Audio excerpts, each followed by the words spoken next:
I want to welcome all of you all to the Ward 4 meeting. Appreciate your coming. Chris Brown is going to be here to talk about the calming on Cleveland, but he's going to be a little bit late. So we're going to talk about trespassing in University Heights and what we can do. Hey Tim, come on in. Here's a chair up here. This is a serious concern on the part of a lot of the citizens of Fayetteville, and it's been conveyed to me that this is a problem, and we need to be looking at this for personal safety as well as for property safety. It was stated to me the escalating issue of transients camping on private property, vandalism, car break-ins, and attempted and successful home invasions. This is an issue that I hope we can find a way to balance our support for the people in need and the rights and safety of the property owners and residents. We are here tonight to get information. I think it's important for us to get what is happening out so that we can look at it and see if we can't come up with some solutions. The mayor or Don is going to be here. I guess they're tied up. But we have the police department, and we also have Matt Mills from the University Police Department here. And I did call and try to get someone from Seven Hills. They were going to call me back. And are you here? Yes. All right, thank you. Good. Give us your name. My name is John Woodward. I'm the Executive Director of Seven Hills. Great.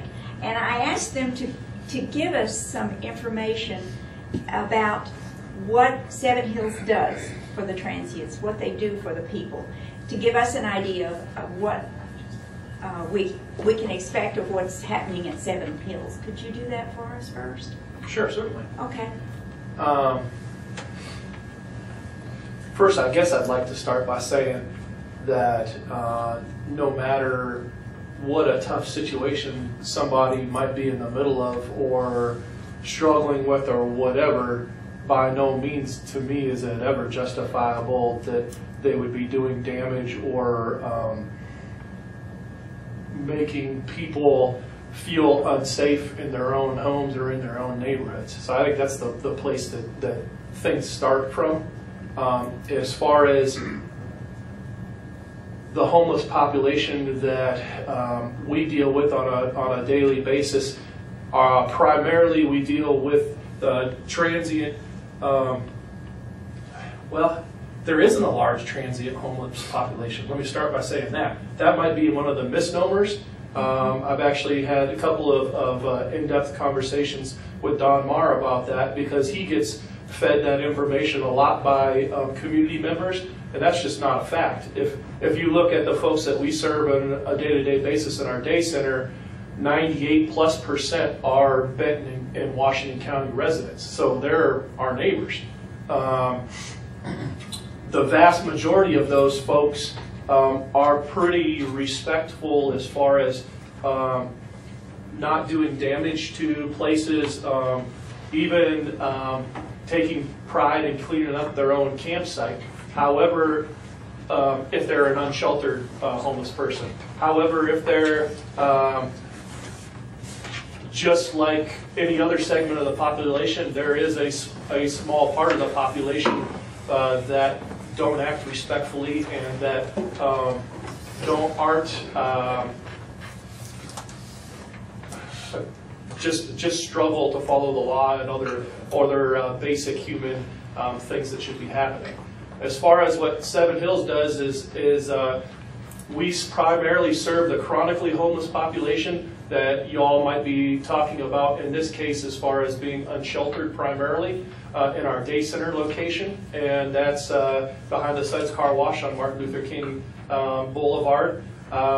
There we provide for their basic needs by serving breakfast every day and serving what we call a snack at 3 o'clock every day, which is dependent upon people's donations. So it could be granola bars and an apple one day, or our vest has a picnic and it might be chicken and ribs that day or something like that.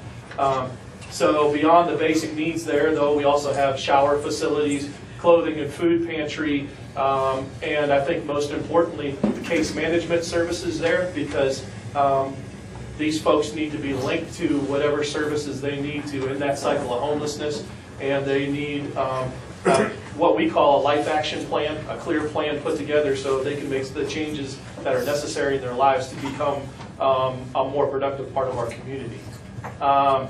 So that's primarily where we would serve the unsheltered population, which I'm gathering from the comments is primarily what we're talking about tonight. What's the number that on average?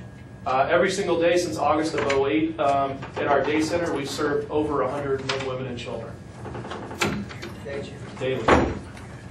Does the Salvation Army also provide service? I mean, you're a portion of it. Do they provide essentially the same service? No, what we do, all of our services are focused surrounding ending homelessness. Okay. The Salvation Army services are a compassionate service that shelter the homeless. Right. So it's kind of two different sets of services. And ours, our day center is open, as it would sound, during the day from 8 to 4:30 during the days. So the Salvation Army will provide them a place to sleep for a certain number of them. That's correct. There's a general shelter beds at night the Salvation Army provides, and we're thankful for. During the cold weather, they open up a whole other group of beds on a regular basis to expand their capacity. Good questions. And you mentioned their camps. Where are their camps? They're throughout the city. Anywhere that you can find a grove of vegetation that might be able to partially or fully hide their campsite. It's all throughout the city, even on university property. So it's all over the city. Well, that is Yeah. Again, that's not my place tonight. I don't make decisions for other people. I just try to help them make decisions that are respectful for our community. Thanks very much, John. Are there any other questions for John? I had one. Is this 100 a core group? They've come in and out, I assume. Oh yeah, very much so. I'd say out of our day center serves two populations: the chronically homeless, and then what we would call the situationally homeless. And the situationally homeless are those who have lost a job, Right. or those who have gone through a divorce, or maybe lost their family in a car wreck or something along those lines. So it's two different populations that we serve there. That chronically homeless portion would make up somewhere, depending on any given day, in parts of the year it's more than others. When it's cold, it's not as much. Anywhere between 50 and 80. Okay, so the bulk of them are chronically. That are regulars. Right. The others are in and out short term. We help them get on their path. You're really dealing with about 60 people. Somewhere in that neighborhood. Okay, just curious. Yes, sir. Yes, sir. And what are our brothers in the cities to the north of us doing compared to Fayetteville? As far as, I mean, are we tending to collecting what Springdale, Rogers, and Bentonville aren't doing? Well, that's a difficult question. I certainly know that there's a high level of respect for folks in all sort of circumstances here in Fayetteville. However, let me speak on one other northern city that I've had direct contact with very recently. I met, and a couple of my board members met with Mayor Womack up in Rogers. And not only, which has the reputation of being one of the more conservative cities in our region, not only was he very open and agreeing that the folks who are from Rogers, graduated from Rogers High School, you know, they're Rogers citizens, should have some services there in his community. His only request of us, and I'm putting together the information right now, is that we would take the information that we have and present it to him on actual numbers. Other than that, he's very supportive in wanting not to add necessarily shelter services to Rogers, but instead to add, like our day center services, services that are focused on ending homelessness for his citizens. So I can't necessarily speak with other mayors that I haven't met with directly, but on that front, we're actively pursuing some potential expansion. So it just depends on. But they don't have a day center similar to Seven Hills in Springdale, Rogers, or Bentonville. We're unique to the region. Yeah, there are other wonderful organizations like Samaritan Community Center and Bread of Life and those sorts of organizations, but those organizations are open for a couple-hour blocks where people can come in and maybe get some food and have a case management session or something quickly. It's not a place where, for instance, they're getting job readiness training like they would be at Seven Hills, or being able to have a staff that would follow up with them and say, you know, this is your goal, we know it's your goal on your life action plan, what have you done on this? Those sorts of things aren't happening at other places, which in my opinion, especially with the chronically homeless population, their issues are exacerbated.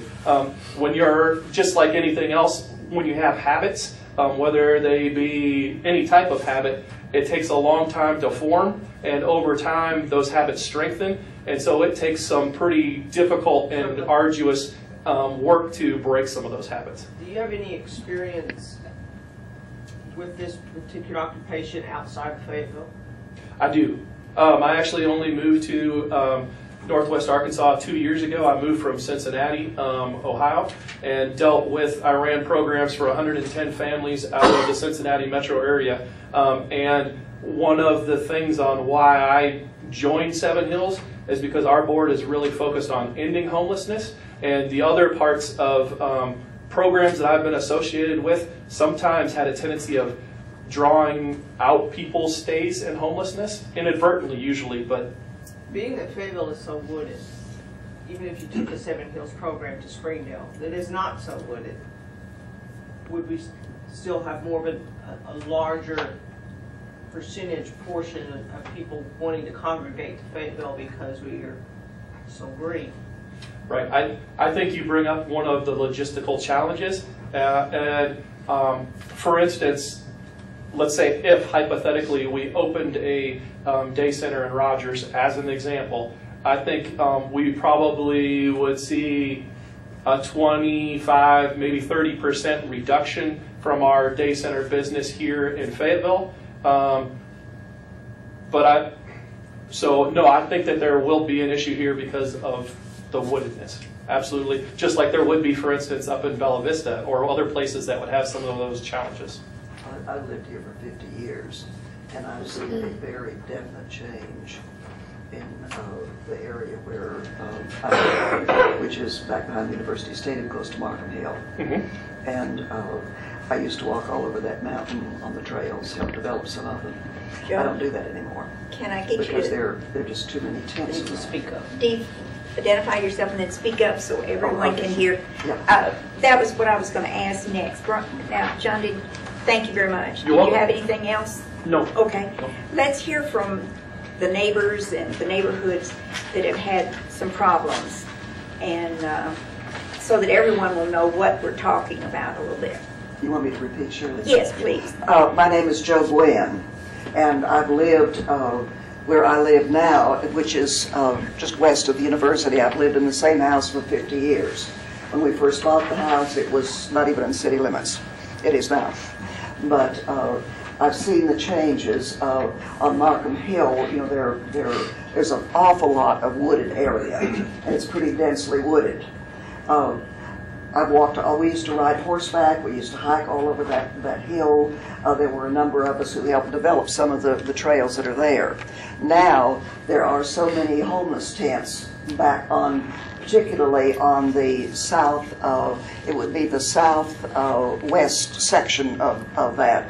There's so many there that I quit 2 years ago. I quit walking on those trails. I'm sure it's probably okay, but I was, even with a good dog or dogs, I'm uncomfortable walking past scads of tents that are there. I've also seen the refuse that has been there. It's accumulated. They'll be there, and I'm sure there's a sanitation problem too, because I haven't witnessed that, but I do know that there's an awful lot of trash that is back in there.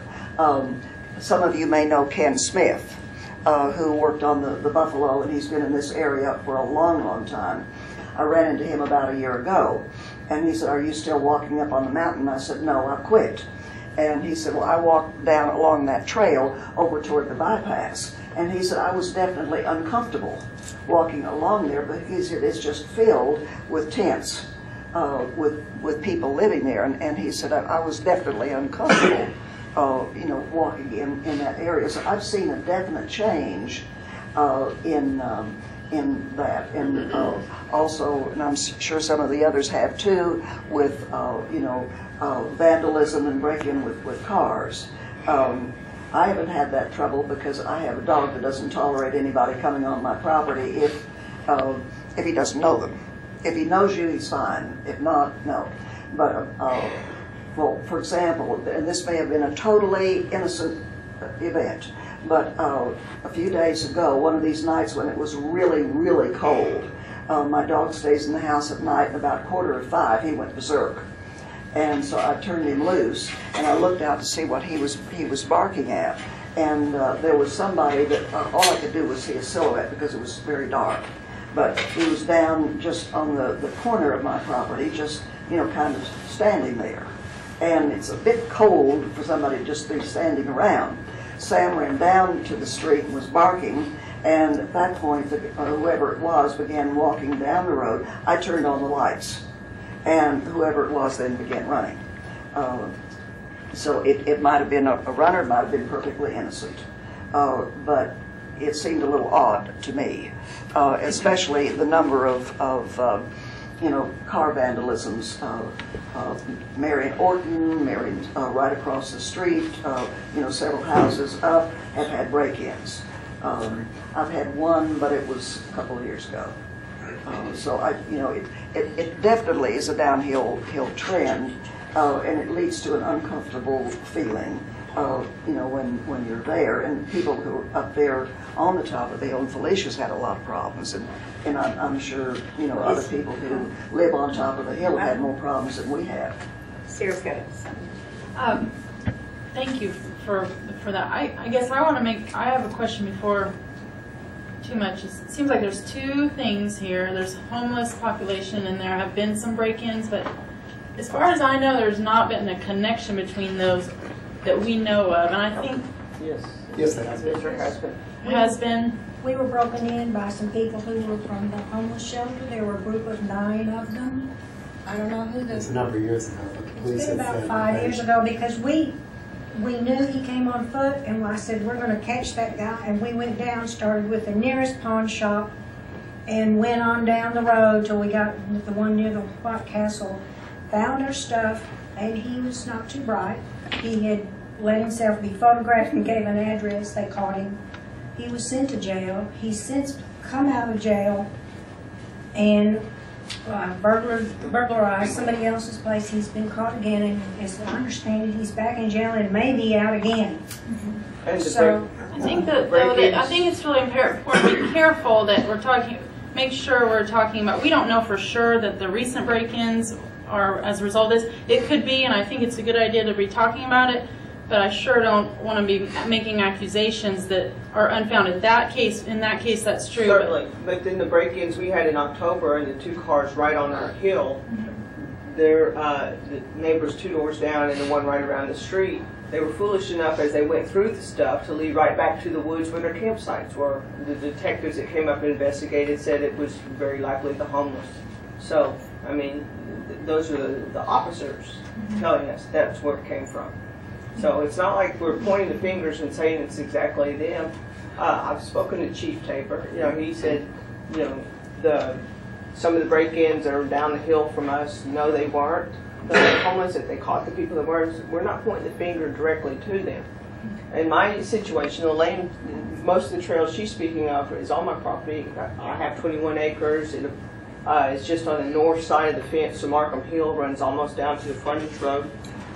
I've been there 12 and a half, almost 13 years. I knew there were homeless living on my property, largely to the west, didn't disturb my house, which is closer toward the east end of my property. But the past year and a half, the past 2 summers, been mostly disturbed with suspicions that they're coming into my detached garage, because in the morning the garage door was up after thunderstorms. Did I leave it up? Did I not?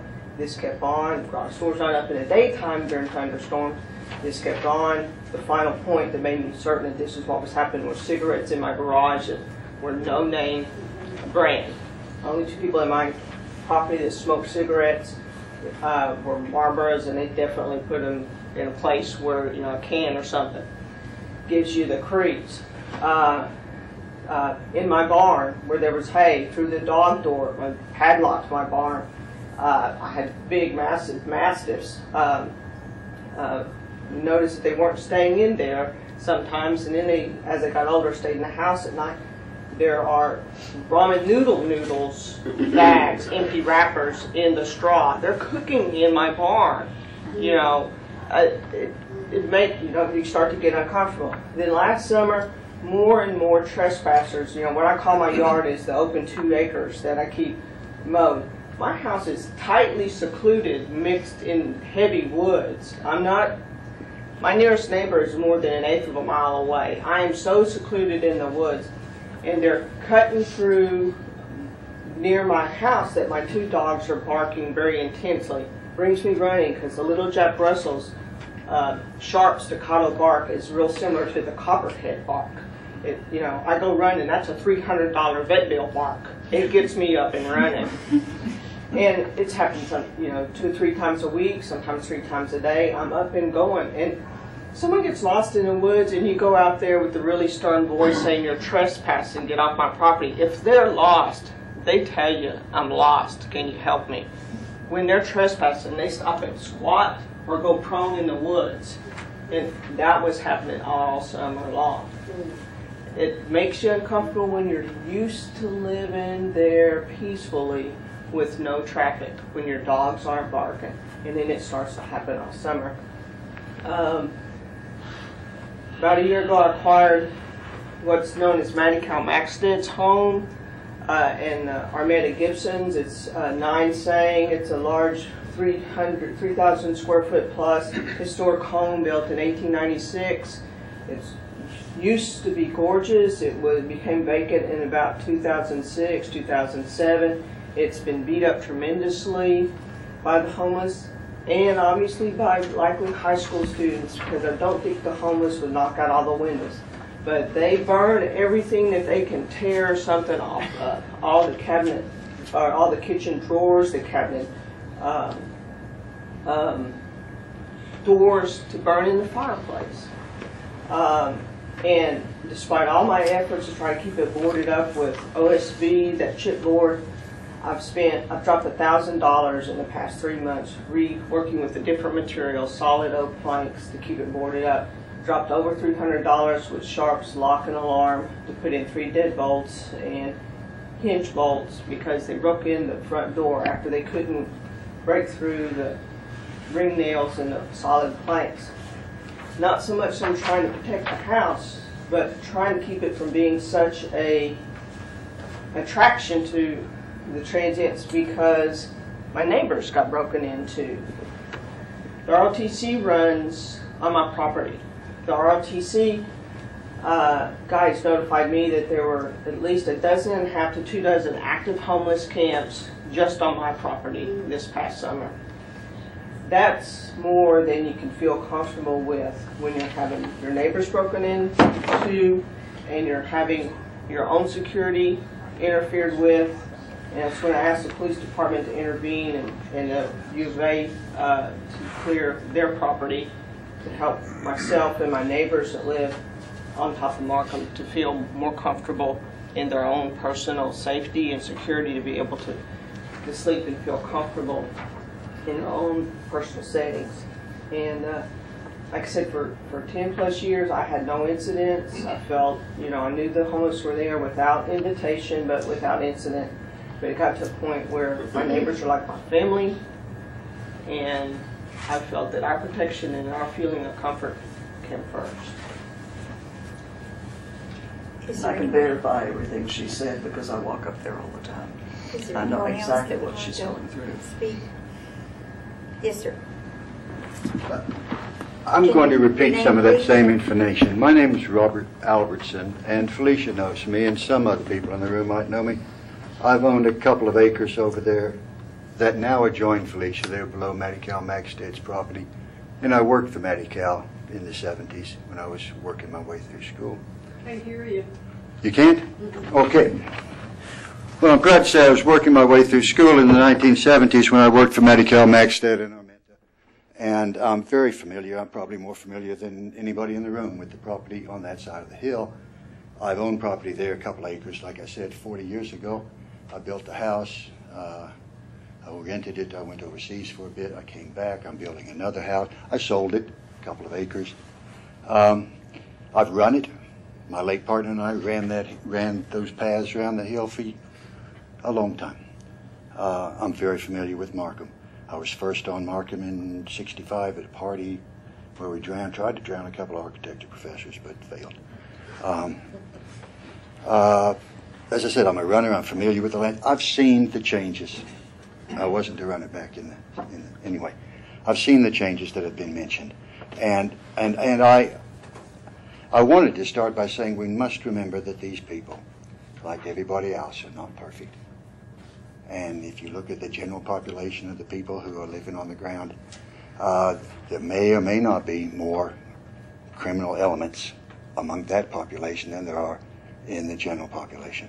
I don't know if I can back that up, but I can tell you the ones that I've spoken to are indeed unfortunates and are sleeping on the ground. And one of the questions I wanted to ask you, and I'd like to hear your answer before the night is over, is what are the circumstances around places like Seven Hills that would cause people, men and women, who have the choice to go lie on the ground at night in a cold tent? I'd like to know what it is that, and there are individuals, and perhaps these people, because of the circumstances they are in, are indeed individuals separate from the rest of us. I came from a camp this afternoon. I went down there just to see what the health and the status of the camp was.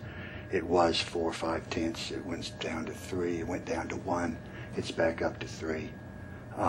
They are maintaining their campsite as requested by the property owner. They are quiet, and they do not intrude on the property of the property owner who allows them to do this. A kind woman who understands the meaning of the phrase, "There but for fortune may go you or I." I hear you. As if, I don't know the proverb, I don't know where it came from. Maybe you do. "There but for fortune may go you or I."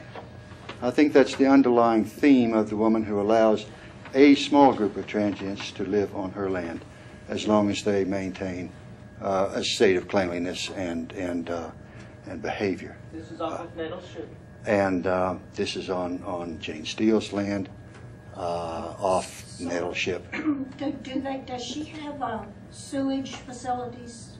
No, she does not, but they Well, then do. that can't be safe for any of us. And if I want to have an open sewer, I would not be allowed to. On my own property, I would not be allowed to. That's not legal. Well, I do know that during the day, the people in these 2 or 3 tents go to their Seven Hills facilities or whatever they have out there to help them, or if they should have a job. However, they're in the tents. They're in the tents at night, and I would seriously doubt if they're adding any more to the environment than the many different beasts of the wild that run around there. When the thunderstorms hit. Are you through, Mr. Albertson? No. Let him finish, please. Again, these people are not angels, and if you expect them to be angels, I think you're going to. There's no point in going on talking about this. They obviously need help. I believe, and I have seen the mess that some of them are making on what I call West Markham along the pathways there, and I think it's deplorable. and something needs to be done about that. However, we've got to remember what we're dealing with. We're dealing with people who have nothing but problems. And again, I'd just like you to keep that in mind. I have lived there. I continue to live in a different part of Markham, but one of the things I did want to mention about the crime is one of the things that I have seen change over the 40 years that I'm familiar with that particular area is that since I came back in the 90s, there's running trails. There was always walking trails, and some people took their horses along the trails until Julian came back. And what's changed is there are runners up there. And there used to be sawdust distributed up there from the Rose Lumber Mill Company. There used to be horses ridden around there. Now there are junior high school track students. There are university track students running past one corner of what used to be my property, running along the creek on another piece of my property. That has opened the area up to the public eye. And I myself have personally experienced teenagers taking off at the corner of Nettleship and Cross. I remember the discussion. There were 4 of them, and they were headed up for Matty Cowell's house because they'd heard that there was a haunted house up there or something like that. And I've seen Matty Cowell's house in the best of days and today in the worst of days. It's a ruin, and it's got nothing left in its future, but it really needs to be taken down and eliminated as a public danger. But I'm just saying, there are teenagers up there, and what's being stolen can very possibly be them just as well as being the homeless people. That's about all I have to say. Thank you very much. And we understand, and that's what Sarah was talking about, that it could be 2 or 3 different elements that could be causing this problem. Did you have something more to say? Well, I just think it seems not politically correct of us to say we don't want these people to be on our property, and it seems to me that this man, if this is the way he feels, then he should open up his property and invite them to come. Thank you. Felicia, did you? He wasn't always so beneficent. I know that. And the other, I would like to hear your answer as I see the crux of the problem is I think it's drug addiction, alcohol addiction, and mental illness that makes these people want to live not in a shelter. They want to be someplace where they can drink and use drugs and not feel confined. Would you agree that that is a big part of what the issue is here? This is what needs to be dealt with in our city. There is a portion of the population that falls into that category, most definitely. I think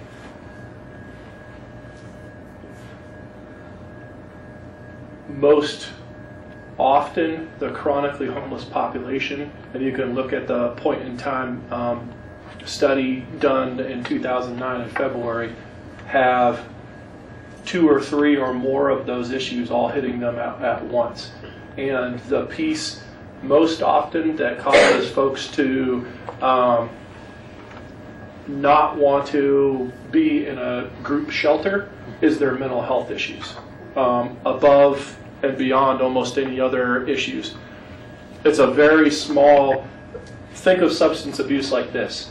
It's a relationship with that drug or alcohol of choice that is more important than other relationships in their lives. That's what they're valuing more. It's a very small percentage of that population. And oh, by the way, there's just as many, if not more, that are housed that are in that same exact boat, whether it's homeless or not, who value those substances above anything else. Most of the folks that are unsheltered are unsheltered because they've either been put out of other shelters, the shelters that are available. They have these intense mental health issues that are untreated or misdiagnosed at the particular time. or they have a lot of misnomers about group shelters to the place that they're so scared of them that they prefer being on their own or with a small group of people that they think they can trust. They can't always trust them, but they think they can trust. And so they choose to put their safety in the hands of a smaller group rather than a larger place. That being the choice. Is the Seven Hills equipped to deal with these people? Are you able to treat them, benefit them? Well, I can tell you some stories where we have, absolutely. I think it's a very, very challenging population. If you, and I'm a realist, that's who I am. Whether it be my upbringing of having a father that was a 27-year veteran of the police force in Beaverton, Oregon, or whether it be having all of my siblings be veterans or everything else, I'm a realist. You can't, it takes time to make a difference in these folks' lives, and many of them are extremely suspicious of anyone who tries to intervene. So the approach that we take at Seven Hills would be to show them that number one, there has to be a level of boundaries of safety for everyone who enters our doors, and if you can't maintain those boundaries, then you can't be there. But number two, in the confines of those boundaries, we work on meeting basic needs, at the same time building relationships with them. Over time, they begin to, sometimes rather annoyingly, imitate some of your quirks and idiosyncrasies, but beyond that, they begin to ask you some questions as far as why certain things are important in your life, why you're making certain choices. So, as one example, one of the chronically homeless individuals in this area that I would share as a quick success story started out at Seven Hills 7 years ago this fall, and he developed adult onset schizophrenia and thought that every single day, the next morning when he woke up, he'd be crazy beyond belief. And so that literally paralyzed him. After being a radio technician, well, that job went out the window real quick. Starting into the cable companies, that was about the time where his adult onset schizophrenia happened. From there, over time, we were able to convince him to go to Ozark Guidance, get the medication that he needed. He went from there, and by the way, this is one of the guys that you're talking about who was choosing to live outside. He got a $674 a month disability check that he still chose to live in his tent, even having that money, because that's where he felt that he could keep other people safe along with himself. From there, he became stabilized. The meds just take the edge off so you can make some better decisions for yourself. He started living in our residential community that we built a year or so ago, and the first week or so he slept on the ground because he couldn't even know what it was after so long to sleep in a bed. From there he moved to a chair, and then it was tough to get him out of the bed. But he taught himself jewelry making. He ordered an online thing, and that like brass or tin or whatever copper colored jewelry where you make continuous cursive names out of it, and he started selling them on eBay. From there, he continued to feel better about himself and what he was accomplishing, and he actually got a cable job down in Texas, and now he's even stopped drawing disability. So he's down in Texas working, and he was a chronically homeless guy. You can make those sorts of progress, but people have to make that point where they choose that this is enough for me. I'm making that choice where I want a different life for myself, and when they're going to make that choice, it's different for every person. But though we have put in place the things that research says are the things you need to put in place to best be able to serve this very difficult population. That's great. Seven Hills is a wonderful place to help these people, as well as Ozark Guidance Center, I think. But we're not perfect. We got a ways to go. So. Yes. Just Can want to give your commend name, you. please? Oh, Bill Feldman. Uh-huh. I want to commend you for the things you're doing. I just have one question in terms of the issues involved. In terms of enforcement, I walk around on the side of the hill and see people that are encamped. But when I'm walking on city property, I never see people encamped. And so there seems to be a differential in terms of, for example, if I walk out on Finger Lane, there's never a sign of rubbish and everything else. So it seems to me the question, I don't know how things are enforced, but it seems, you know, if I look at it in a casual manner, the private property is kind of ignored and people are on their own, and the public property is enforced. Now maybe it shouldn't. Maybe there should be places in the public property where people are allowed to camp and can be protected and are supervised, and yet have a little bit of, you know, opportunity for being out in the open. That's one of the things I'm going to ask Brian about, because I think what we're talking about here is there are people, like Mr. Albertson said, who would probably allow the people to live in tents on their property, but there are other people who do not want them to live there. And that's, I think, what we're looking to find out, what their rights are, because the property owners have rights too, as well as the people who are living in the tents. We want to respect, you know, their rights and their needs. But the property owners who do not want people living in tents on their property, what is their recourse? Well, obviously the very And do we differentiate between public property and private property? Absolutely. Absolutely, we make a difference between public and private property. And I think it starts with all of our civil liberties, which is what I'm here to protect. Each and every one of us have a home, and it has a much greater level of privacy than City Hall. Here we are in a public meeting. We're together. We're working it out. We have certain rules that we operate by on public property. It is just that it's public. Private property, on the other hand, privately owned, and the Constitution is very clear in that there is a difference on how things go. Specifically, anytime somebody has a problem on your property with any of this issue, don't hesitate to call us. Okay, we'll respond. We'll try to point you in the right direction on what we can and cannot do as the police department, as the city. Okay, and what your rights and your abilities, what you can do. First of all, if somebody has left tents on your property, you know, or anything else, you have every right in the world to remove it. It's your property. Okay, you also have every right in the world to call us to come out there and tell people stay off your property.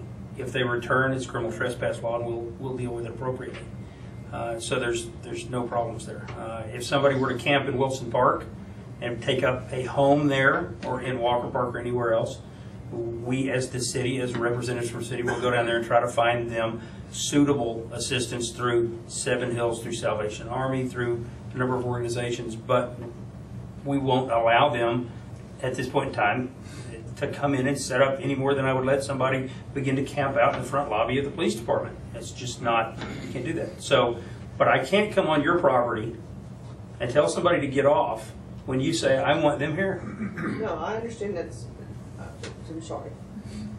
So, I think therein lies the big difference. Private property, we'll come out, we'll do anything in the world to help you.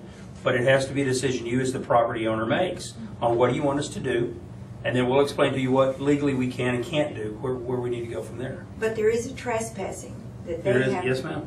They have a right to say, we do not want this camping on our property. Yes, ma'am. You have to file the complaint. Absolutely. That's not something I can't just indiscriminately and dispatch my men to go walking through everybody's backyards, okay, to see if you have a tent set up back there, because it might be your child or grandchild back there having a sleepover. I can't send somebody walking through everybody's property indiscriminately. It's just not the way that functions. But we will always respond. Could you address a couple of questions? Number one, if someone is allowing homeless to live on their property, and you're adjacent to that property, and you get sewage pollution, trash pollution, and your house gets broken into, what sort of recourse does a person have there? And the second thing is, if like on Felicia's, all these tents, we see them, we go by, and the guy said, oh, just camping out. Well, I'm afraid Felicia doesn't mind if I confiscate their stuff. She doesn't mind if I tell them to get off the property. But if you're afraid of retribution, then what do you need to do? Can you have the police come out and remove the tents? Well, we're not going to come. I can't come out and take property off of your Will property. you escort her or escort Absolutely. me Absolutely. down Always. to those sites to remove it? And leave Absolutely. a sign and say, removed by If order you of-" wish to leave a sign and it's on your property, then sure. But it Needs to be from the property police. owners. If you're a single woman living in a house and you go down with these people and you take No, we'll their go with you. possessions We'll go and with you. destroy them, Well, I don't I'll have be the in legal trouble. right to take it. I don't have all of my duties and responsibilities are statutory, and then I we- don't have the ability, I don't have the legal right to go and take somebody's property without certain things being in place. It takes a search warrant, it takes arrest warrants, I have to seize property. It's part of our original Constitution builds these parameters to protect all of us. Now, you as a property owner, if you come throw things on my front yard, it's my front yard, and I may very well go out and dispose of them. But that does not mean that the police have the right to come remove it. There is a difference in law there between what I as an officer can do and I as a private citizen property owner can do. Well, I understand that, but there's got to be some way that you can do this without, on your own property, without having some kind of retribution from these people. You don't want these people then to come and burn your house down because you took their tent. I understand. So what do you need to do?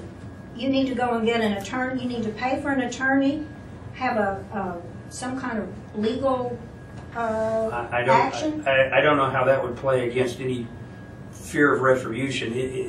It has not been my experience that we've seen a whole lot of retribution toward any of these types of acts anyway. But if there's ever a fear factor involved where you want to go down and have somebody leave your property, okay, I can go down there and with you and ask them to leave for you. I can go down there with you and be present when you ask them to leave and have them logged on a criminal trespass log, and if they return, they go to jail. Their property you can go down there and remove, and I will be happy if you have concerns. I'll be happy to go down there so that you can do that, so that you can take care of your property. I'm here for your protection. I absolutely want to be here for everyone's assistance in that category, but unfortunately, we can't simply dispatch me and my men down there to clean your property. We don't. That's just not built in law. That's not something that we can do. And I really don't think that that's the direction any of us really want the police department to go anyway in any community in America. But we are here to definitely take care of you so that you can avail yourself to your rights. Absolutely. What I'm finding right now and talking to Chief Tabor, Chrisman, Officer Chrisman, Officer Luker, is that we're finding a difficult time finding anybody at home. Finding a lot of tents, but nobody at home. I mean, I'm sure these... And again, if nobody's there, there's nobody for us to warn. Right. That absolutely precludes the ability to give a criminal trespass warning if they're not there. Right. Okay, that doesn't, on the other hand, preclude the property owner from going down there with us to make sure that they're safe so that they can gather up and dispose of those materials, whatever they may be. Okay, whether that's a tent or whatever, you have the right on your own property to do that. You do not have the right to do it on anybody else's property, but you, on your own property, can maintain your property. And we'll go with you to ensure your safety. So that's something you can do. Now, if their tent's not there, at some point, they're not going to return when their homemade camp is not there anymore, I don't believe. But as far as my goal ultimately is to try to serve each of y'all as property owners and to serve everybody in this community. I don't have an ultimate goal to throw any of them in jail for a criminal trespass. I personally would like to avoid that if at all possible. I would rather solve the issue for all of us short of that, because it's not serving them or our community necessarily just to have them arrested. The goal is to clean up the property and clean up the issues. What do you think works best? Well, there's been both private, I don't know if I have the time to do this all the time, but there's been both private property owners and business owners that have called me up or come down to my office and asked to meet with me and said, we're uncomfortable. I'll give you the last one. Business, the old box company, there's a row of businesses behind that, and there were folks who were camping out in the woods there, and the employees had a back door to their company where they took their smoke breaks, and they were uncomfortable having the folks be out there. So the business owner came down to Seven Hills, met with me, and said, "What can we do?" Well, I went out there, and it so happened that folks were in the tents, and I asked them to move. Now, I have a bit of leverage from the aspect of they come to my shop to get some of their needs met regularly, and I just said, describe the situation, how the business owner approached me, said, listen, they've got nothing against you. The fact of the matter is, though, for them to run a good business, their employees need to be comfortable, and they're not comfortable with this situation, so can you move on? And I asked the business owner how long he wanted to give them, and he said they can have 2 days to move their stuff. They had the stuff moved out of there. There's been also private property owners who, another situation where the folks weren't there, and I simply had my card that I'm fairly easily to distinguish from the general population. Most people kind of, once they see me, know who I am, can remember. And so I left my card with a paper clip zipped to the zipper of their tent, and asked them, a handwritten note on the back, to come meet with me the next day. And they came and meet with me the next day, and I asked them to move, and they moved. Again, I don't know. It's a hard position for me to be in sometimes, as far as I'm one person, but what I can say to you all is that Seven Hills would like to be a part of the solution, and Fayetteville, we want Fayetteville and all of Northwest Arkansas to be a place where people want to be and like being. And so what we can do to help you with that, we're definitely willing to try to work with you. Now, I'm not saying just because those two situations I shared were successful that everyone might be successful. But I do think that it's at least worth it as a step to try to ask people to move on to where they would be welcome. It is a struggle for a lot of folks to not be wanted in places. That hurts them as people. And so it's a hard balancing act, but as property owners, I wholeheartedly agree with everything that's been said. You all have the right to be comfortable in your own property, and you've worked hard to be in the position that you're at. So the destruction and the robberies have left an uncomfortable tone. I mean, and they're inexcusable. What can we do? Brian, do you have any suggestions? Do you have this property mat on the university property? We have some of the problems. We usually respond to complaints, complaint-driven. But like Lieutenant Waters said, when we go there, we very seldom actually find people. We find more abandoned camps than we do active camps. We have found some, and we've asked people to move on, just like we work with Seven Hills as well. But as Brian said, we want to make sure that people are secure and safe in their environment. And sometimes the state's property borders other people's property, and we get complaints from citizens who say, your property is bordering ours, therefore these people are coming from here. Can you do something about it? We want to make sure that everybody is safe and secure as well in their own homes, on their own property. So we go out and, as Brian said, try to locate these camps. We are typically complaint-driven, though. So, what is the solution? You got any ideas, Sarah? Well, I guess I'm unclear. Have you all filed complaints with the police department multiple times? And what about the what is my question? I'm not clear on to the police. I don't know whether is it a legal complaint? Well, anytime one of y'all call us, the term complaint can be, we could use it interchangeably with you call it. It kind of depends on the context that you want, but as long as we all understand, we respond to any phone call we get.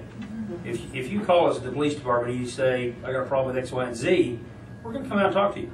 If it's not something that clearly we can deal with over the phone, and there are certain issues that we can do that over, but anytime somebody calls, we're going to go out and try to look at the situation and try to deal with it to the best of our ability. Obviously, we operate within the parameters and the guidelines that are set in place for us. And I guess anytime I feel just uncomfortable, whether it's on my property or not, I mean, if I really feel uncomfortable when I'm out walking my dogs and I see something strange, there's nothing wrong with calling the non-emergency number.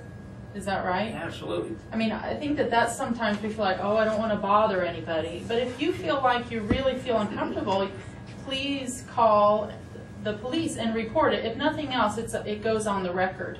And then it creates a record of these kinds of events. And without that record, they don't really have any history to go on. And also, then that creates data to be able to tell, are there connections between a certain population and a certain crime? Because right now, I don't think I've seen it, except where there are direct connections. So I think for me, that's the one step that still needs to happen, is people need to feel comfortable calling the non-emergency police number or campus police and reporting some of these things regularly if you have to. So I think the police can determine whether the break-ins or this is related. But I think that what we're looking at is what can these people do to feel comfortable. And I think Brian has opened the door here for us to call, and if necessary, Brian, Seven Hills and you and the neighbor will get together and see. Can we not do that? Absolutely. We work for long-term solutions. Now, sometimes they're just that. They take time. They're not necessarily quick. But as far as, and I kind of want to address this real quick because I ran the numbers today to try to either assure myself of what I believe to be the case or to prove myself wrong. One, so that when I came in here, I could talk for fact to everybody here. And I ran the numbers from February the 22nd of 2009 to February the 22nd today, when I ran it, of 2010 on the breaking or enterings. And I ran them for every, if you know how our city works, we have areas and sections. And I literally broke it down and I ran every single area and every single section within the entire city, and I ran the numbers for breaking or entering in each one of those, okay? There are lots if you don't know, okay? And I can give you the specific numbers for every area, every section. Now, specifically, the one that we're talking about has 9 breaking or enterings filed in that 1-year period of time, okay? And to put that in context with you, I can find a number of other ones that are